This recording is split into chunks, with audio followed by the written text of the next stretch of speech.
It's nearly Halloween. You want to see my tomatoes?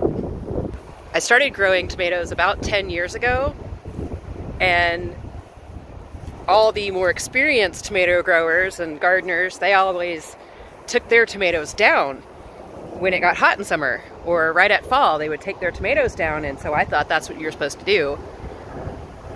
So that's what I always did. And then last year I was like, but wait, just because they stopped because the summer got hot doesn't mean they're dead. They were still putting on new growth, and I didn't really see the point in tearing everything out and starting new seeds and planting new.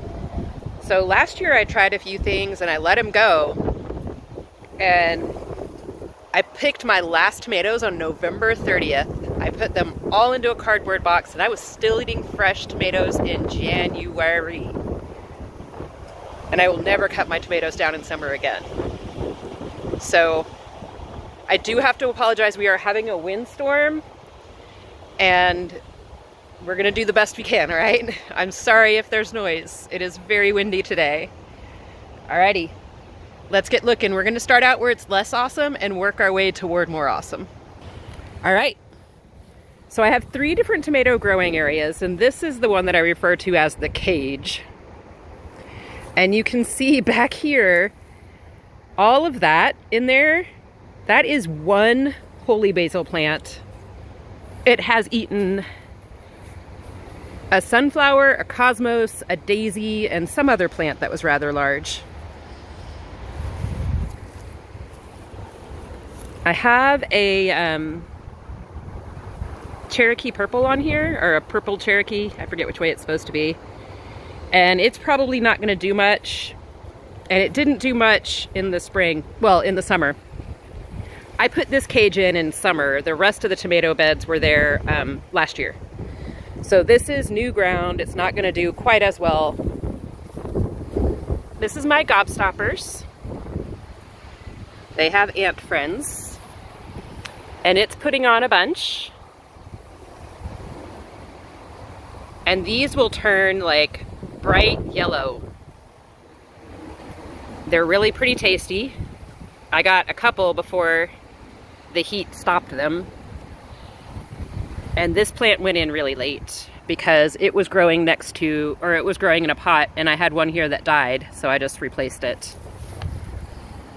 I have a little black Krim that has put on 1 flower since summer, and I don't think he's gonna do anything, but this one is a Blueberries variety, and it's doing well. These will get dark blue on top and bright red on bottom. And there's none down the bottom of the plant. But we do have another little piece here that's trying to make some. So we'll see what he does. And then right here, I wanted to show y'all this. This is what I planted as lemongrass, and it actually turns out to be Citronella grass. So if you have ordered lemongrass seeds from somebody, and I don't want to out the company because they're being nice and taking care of everything, but check, and if they're red at the bottom, email pictures to the seller that you bought it from and ask them about it. That's what I did because I heard that some of the sellers were having issues with their harvesters last year accidentally picked some, or got seeds from Citronella grass instead of lemongrass. Citronella grass has medicinal uses.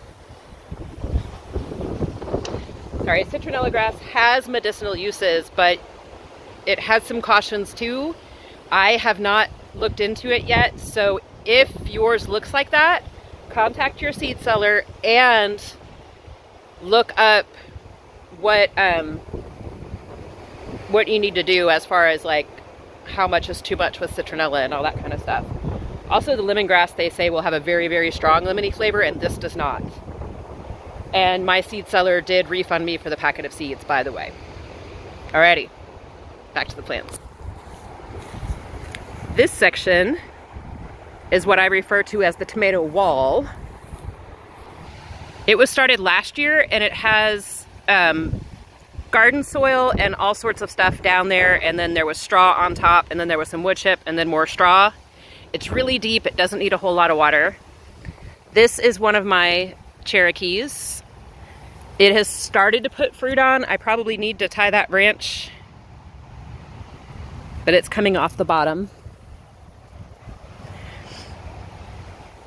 And it's putting on some fruits. This one in particular might make it to full size and full ripeness, but like this one right here, I'm not expecting much from him. My best hope for my larger tomatoes is that I will get green tomatoes that I can fry, because there is nothing wrong with fried green tomatoes. This is a carbon. I had a couple of these, whoop, there we go. I had a couple of these in the summer. They were really good. They have a really nice, rich flavor. And I'm hoping that some of these fasciated flowers,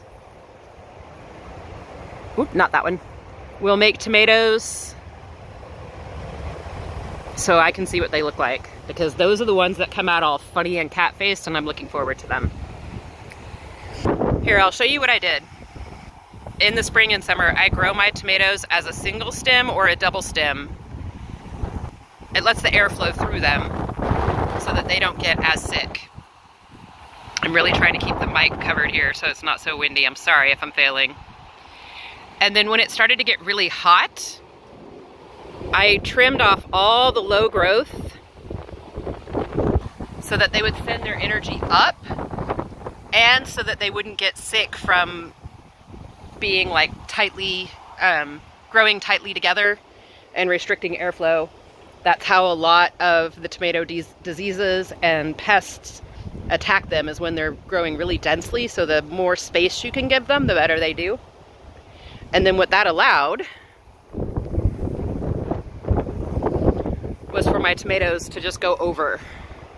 So you can see they go through the fence or over the fence, and they can be picked from outside. These are tomatoes for neighbors, but if they don't pick them, I'm happy to get back there. And this one's an Amish Paste.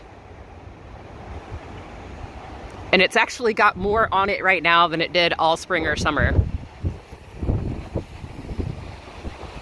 And this is part of that carbon again. So the other thing I did is in like late July, when they started to grow low suckers, I let them.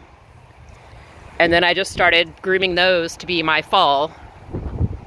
So trimmed off all of that growth when it was hot, let low suckers grow, and let the top grow.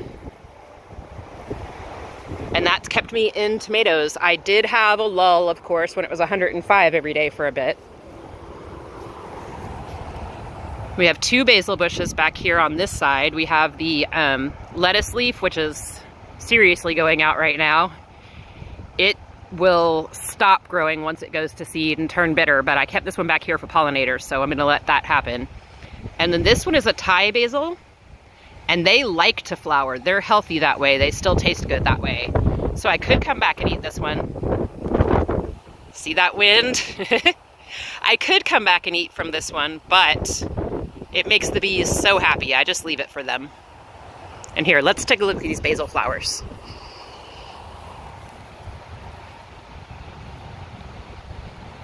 See how beautifully and densely they grow on the lettuce leaf? I just love them. And then these, that purple is gorgeous. And the actual flowers are so tiny and delicate.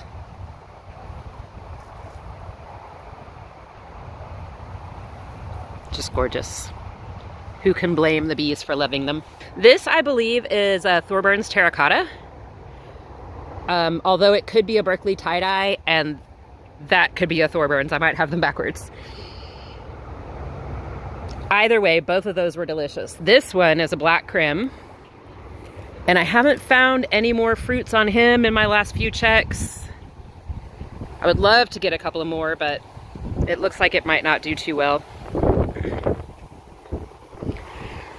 And then this is green zebra, and I am hoping, it's looking like I will get some green zebras for the fall. This one right here is almost to full size. They don't get huge. So you can focus on him back there better. Yeah, see, that one's almost ready to start ripening. But I have quite a few. So do lots of this and we'll see what happens, right?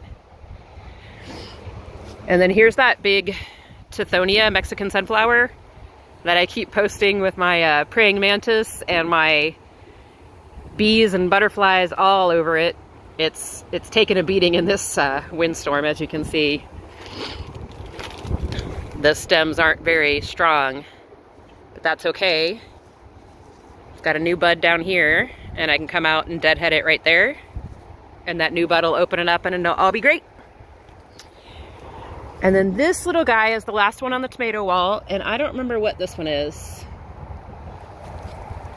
but it's just starting to flower. And this is another of the slicers. I put all my slicers on this wall because of the light that they get.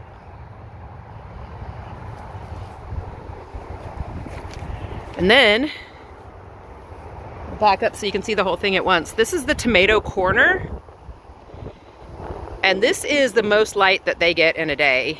So this area will be relocating. Here's that oak tree that I need to build a guild around. There's where my watermelons took over the wood chips. So this corner is gonna move to be these two sections of the fence right here. And I'll show you how we did this. So I don't remember if this is called, I think this is the welded wire.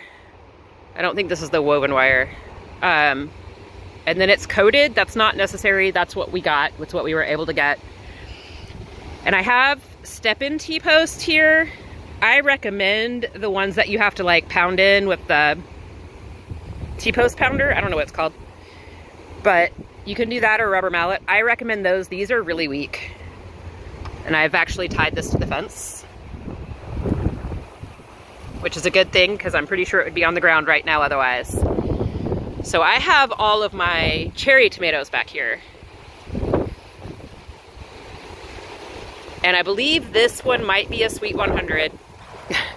If you heard about the Great Tomato Kerfuffle of 2021 regarding feeding tomatoes to my composting worms, and 3 times the tomato seedlings as what I started. So apparently a bunch of those were Sweet 100s because I have a couple of Sweet 100 plants growing back here, and I have composted a few Sweet 100 plants, and I've never bought Sweet 100 seeds. I've never started Sweet 100s. I had one plant last year, and no more feeding tomatoes to my worms. So here is a Brad's Atomic Grape making me 2 little babies. See if I can focus better for you. There we go. These are really hard to start, and I've gotten 1 tomato off this plant this year. Next year when I start my Brads, I'm gonna start them much earlier, and I'm gonna up pot them much more often. Apparently they don't like being in tight confines in a small pot. And that is what the seed seller advised, was that I get them potted up and planted out as soon as possible. But these make pretty good sized, thick skinned, beautiful. They get very colorful, and they have a nice tangy flavor to them. And then you can see over here I did the same thing with trimming my plants. This is grasshopper damage.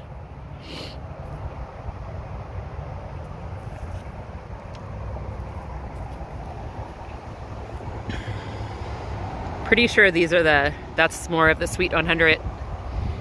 These are also going over the fence, through the fence, and behind the wall that I'm growing them on. We have more blueberries mixed in here. And all of these are just starting to ripen. But I do have, if you can see them back in there, some ripe ones hiding. And I think with this many cherry tomatoes, I'm going to be dehydrating a whole bunch of them. Last year I dehydrated some of my extras and I threw them into anything that would want tomatoes to cook in it for a while to where they could get rehydrated. And they were awesome. They were very easy to store. And I've read, I haven't done it yet, that if you put them in, like dehydrate them and then put them into olive oil, you basically have sun-dried tomatoes. There's that wind. All right, so we have a black cherry tomato plant over here. And I saved this one on the plant for y'all. Let's go over here. So you can see this beautiful rich color that they get. And these have a very smoky flavor.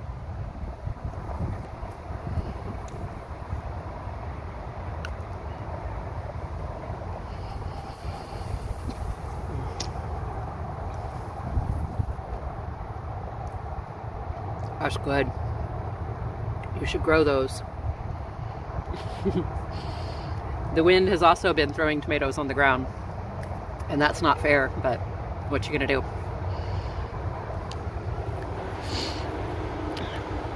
So I'm pretty sure this is more of the black cherry.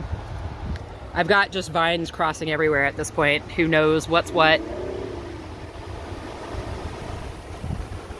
Yep, that's a black cherry. Just starting to ripen. And then down here, we have a lemon basil, also flowering for the insects and the pollinators and for scent confusion for the bad bugs. That is a poke bush, according to my plant ID app. Focus, there you go. It's a toxic medicinal, and I have not decided if it's worthwhile to keep it or if it'd be better to let it go. And then I have a turmeric back here that I transplanted when I potted up my turmerics. So when I take this tomato caging down and move it, it'll be after the tomatoes are finished. And then I'm gonna put a marshmallow plant right in the middle and let that be the centerpiece. It will get about as tall as the fence, and it'll be between the oak tree, and then we're gonna put an elder right outside the fence right here. So it'll be between those two, filling up that gap. Eventually the oak will choke it out, but we'll probably harvest it for its roots anyway before then.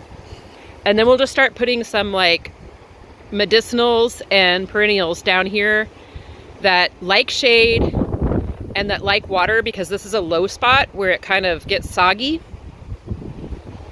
And then, like I said, the tomatoes will move up that way. I will be putting heavy cover crop on this area just because I am switching what it's going to be doing. I'm going to give it a lot of nitrogen to get itself going. On the tomato wall area, I need to pull out all that grass or cover it. The way my health's been lately, I'll probably just cover it. It's growing in from out there, from behind the fence. And I'm working on grass control coming this way too. So it's kind of a working on it on both fronts. But I think that covering it should be adequate if I put down cardboard and some more mulch. And then I will put clover and cover crop lightly on this area. That pot is just there holding down that cardboard, which is choking out some grass. Beyond cover cropping, I might give it some flowers for the winter. Probably I'll put some calendula down here. I'm putting it everywhere. And then this one in the cage, I'm just going to bring some more cardboard around the sides and add some more mulch and see what that holy basil is doing for it. It's putting down lots of roots, and holy basil can be perennial, but it died off last winter, so if it dies off again, then I'll just leave it all in place and let it rot there, and that's going to add a lot of organic material. And then I'm going to expand this a little way this way, and just have this be a pollinator bed. And that will lend pollination to everything that's going on in here. All right, so that's my tomatoes. And if anyone tells you, if you are in a warm climate, if you're in North Texas or somewhere similar, and anyone tells you that you need to cut down your tomatoes in July because it's over 100 degrees, don't listen to that. Don't listen to it at all. Prune them so they stay healthy. Don't expect to get tomatoes when it's that hot. Keep them watered so they stay alive. And just wait for fall and they'll come back. It's awesome. If you wouldn't mind hitting like, the subscribe bar, and if you want to know when I put up new videos, ring that little bell. And you can catch a couple of my older videos right here. And later, y'all.